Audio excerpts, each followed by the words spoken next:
The alarm on my wrist buzzed twice before I even opened my eyes, and I knew that sound. It only rang like that for one reason. The vote had happened early.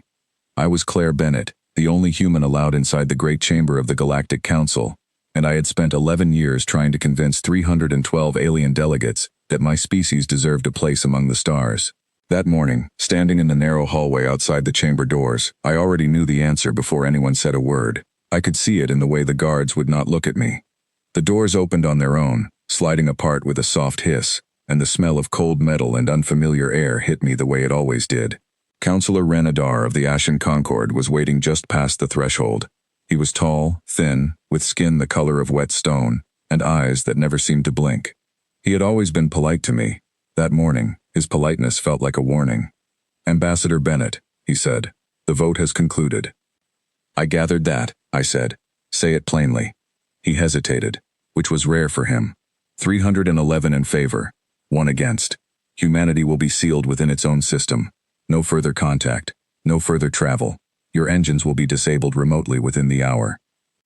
For a moment I did not breathe.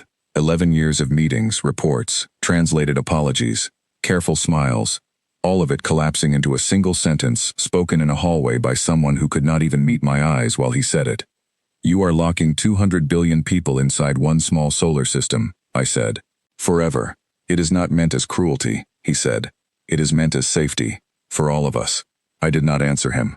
I walked past him into the chamber, because if this was going to be the last thing I ever said to this council, I was not going to say it in a hallway.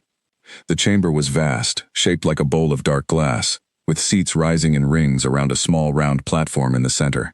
Every species that had ever agreed to join the council sat somewhere in those rings, hundreds of shapes and colors and sizes, all watching me walk to the platform where I had given so many speeches that had changed nothing.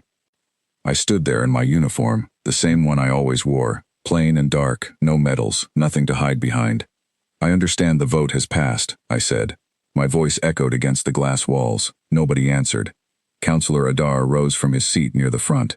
"Ambassador, we understand this is difficult to accept, but the pattern is clear. Every young species that gains access to the stars either destroys itself or another within 300 years. Your species has done far worse than most, and far sooner. We are not trying to harm you. We are trying to prevent harm." "You are afraid of us," I said. "We are cautious," he corrected. "No," I said. "You are afraid, and I understand why.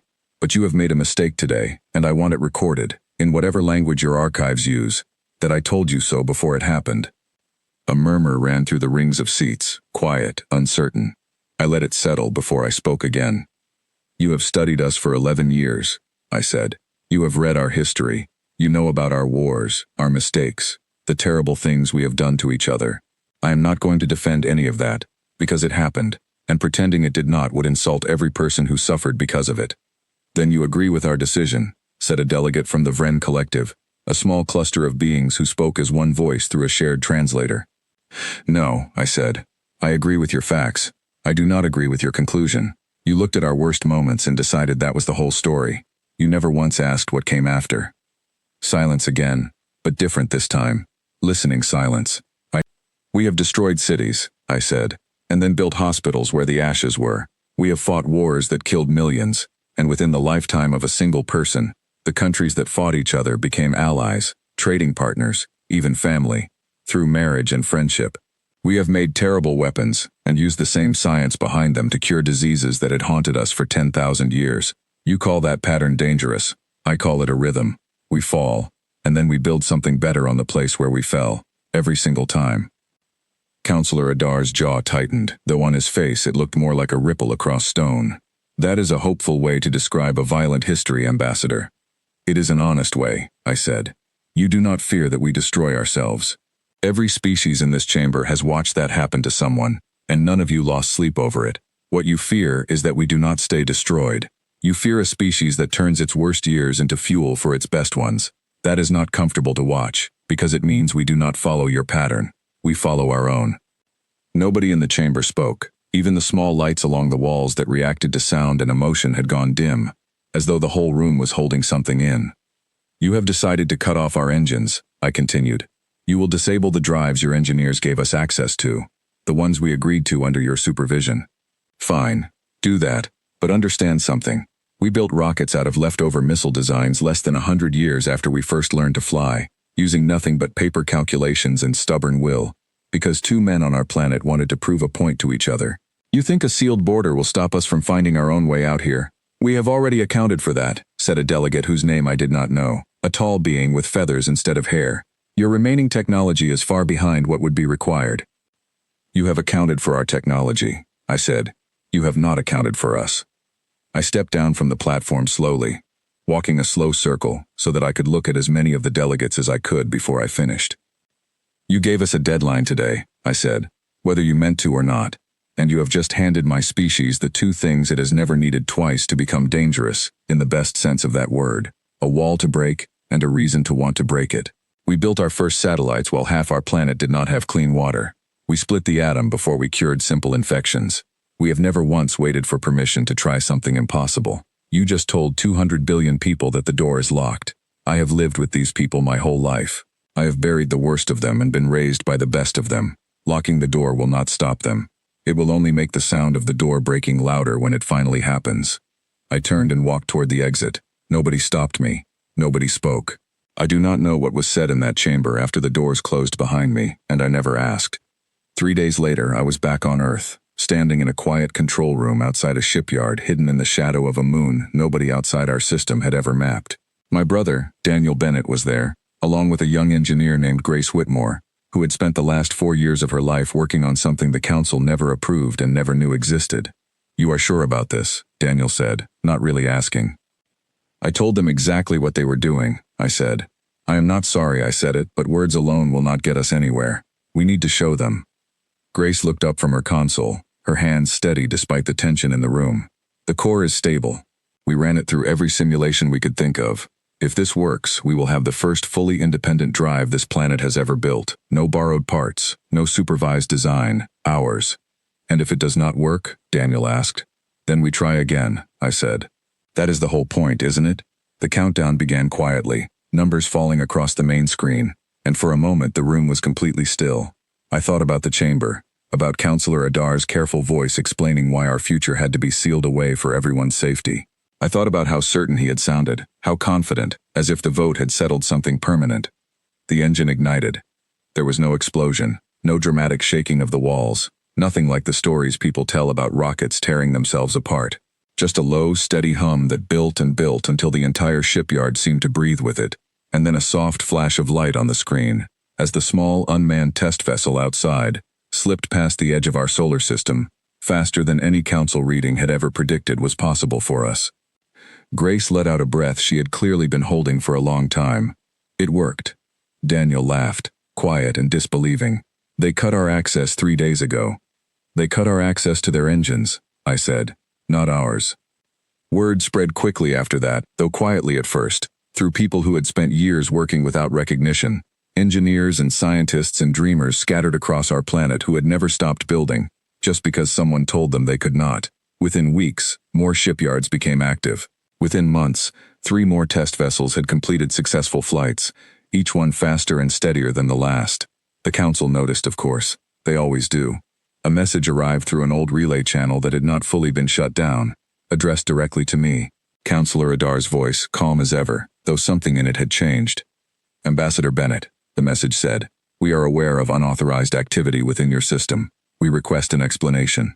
I sat with that message for a long moment before I answered it, because I wanted to be careful with what I said, not out of fear, out of respect for how much weight my words would carry now.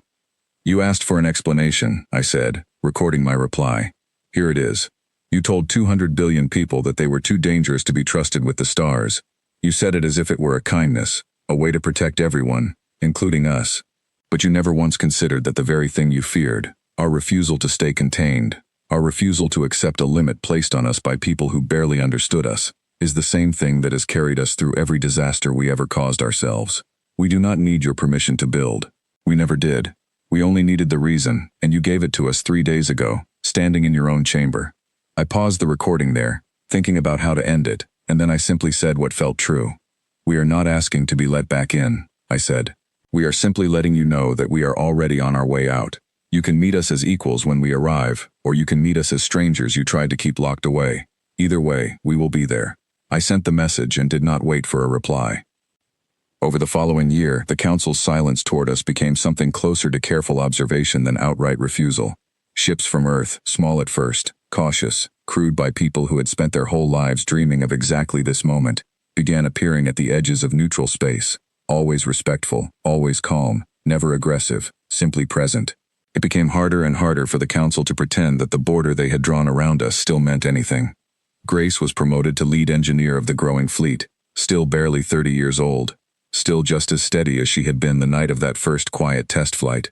Daniel became one of the first official pilots to cross into what had once been forbidden space, carrying nothing but supplies and a small flag that had once belonged to our grandmother, folded neatly and tucked beside his seat for the whole journey. As for me, I returned to the council chamber almost 2 years after that first vote, this time not as a guest asking for permission, but as a representative of a species that had already proven it did not need it. The chamber looked exactly the same dark glass walls, the same rings of seats filled with the same careful, cautious faces. Counselor Adar was still there, still calm, though something in the way he watched me now was different, less certain, more curious. "Ambassador Bennett," he said, rising slowly from his seat, "it seems your species has found its own way here after all." "We told you we would," I said. "You did," he admitted. "We did not believe it would happen so quickly, or so quietly. We expected conflict. Instead, you simply arrived." "That was never our goal," I said. "You assumed we wanted to fight our way out. We only ever wanted to build our way out. There is a difference, even if it is easy to miss from the outside." He studied me for a long moment, and for the first time in all the years I had known him, he looked almost embarrassed. "We made our decision based on fear," he said quietly. "Fear that your unpredictability would bring harm to others. We did not consider that the same unpredictability might simply mean you refuse to accept limits that others would have accepted without question." "That is exactly what it means," I said. "We are not the safest species you have ever met. I will not pretend otherwise, but we are not the most dangerous one either. We are simply the one that keeps showing up, again and again, no matter how many times the door gets closed on us." The chamber was quiet again, but it was not the same silence as before. It felt lighter somehow. Less like a verdict waiting to be delivered, more like a conversation finally being allowed to happen honestly for the first time. "What would you ask of us now?" Adar said, "if the vote were held again today?" I thought about that question carefully before answering, because it mattered, and because I knew whatever I said next would be remembered far longer than anything I had said the day they sealed us away. "I would not ask you to trust us blindly," I said. "Trust like that is not real, and it would not last. I would ask you to watch us the way you would watch any new neighbor. Carefully, honestly, without pretending you already know how the story ends. We are still learning. We will still make mistakes. But we have never once stopped trying to become something better than our worst days. And I do not think any species in this chamber can say that with more certainty than we can." Adar nodded slowly, and for the first time something in his stiff, careful posture seemed to soften. "Then perhaps," he said, "it is time we learn to watch more carefully, and judge less quickly." I did not expect an apology that day, and I did not receive one, not fully, not in the way I once might have wanted. But I did not need one anymore. What mattered was that the door which had once been sealed against us was standing open now, not because it had been forced, and not because anyone had given us permission, but because we had simply kept building until there was nothing left to seal us away from.